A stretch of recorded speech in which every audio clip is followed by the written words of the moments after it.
All right, so if you saw this piece of news, you know what I'm going to say, and I'm going to talk about it because this is a very important subject for me as far as my entertainment goes. According to X-Men updates, Beau DeMayo, who is right now involved in a conflict with Marvel because of his termination, and he has a counter to that.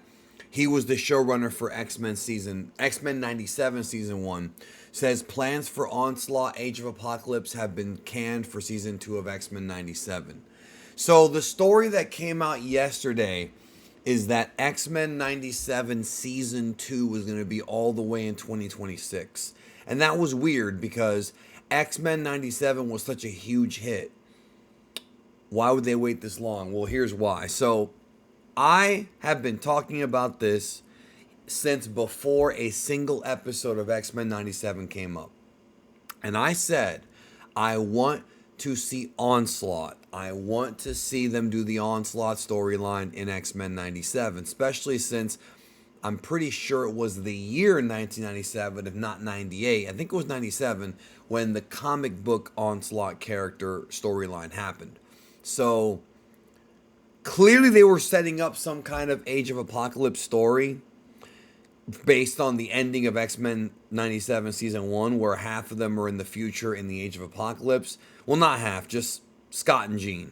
And then a lot of them were in the past with En Sabanur, and then a few were in the present.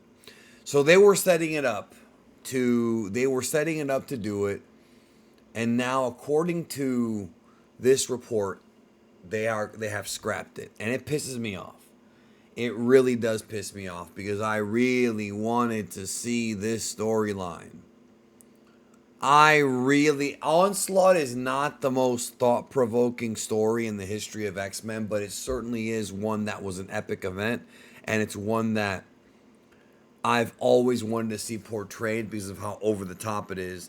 The X-Men and the Avengers have to work together to defeat a being that is basically composed of Magneto's anger and hatred for humanity and Professor Xavier's powers, who at one time actually was in the body of Xavier controlling him.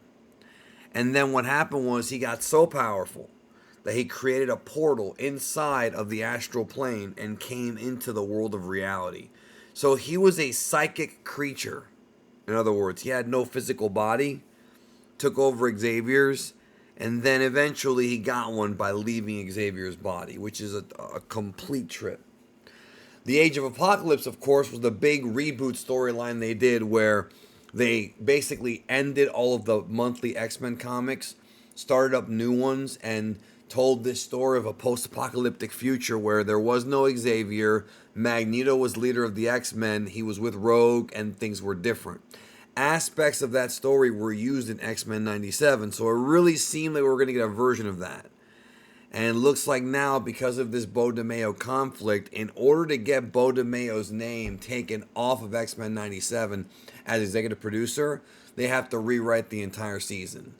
And I highly doubt they're going to rewrite it to be as good as what Beau was doing. Because, look, you can have your opinions on the man all you want to, hit the way he chooses to live his life. That's fair, but he did such a phenomenal job with X-Men '97. He did such a great job with that show. The characters, the stories he chose to adapt and kind of twist around. Operation Zero Tolerance. I was so hyped for the direction of X-Men '97, and now, under new leadership, I am worried. Genuinely, I'm worried. Normally, I would just be like, whatever, it's a show, who cares? I'm actually worried because, again, like him or not, Beau DeMayo definitely had everything in order. But my God, for them to scrap this, it really sucks that they had these issues going on. It really sucks. So yeah, that's the video. Don't have much else to say about it. I really wanted to see Age of Apocalypse and Onslaught. I talked about it in a video I put out back in 2021 about how badly I wanted Onslaught to be in X-Men '97. And we almost had it. We almost had it. But in life, sometimes almost does not cut it. I guess I'll catch you in the next video.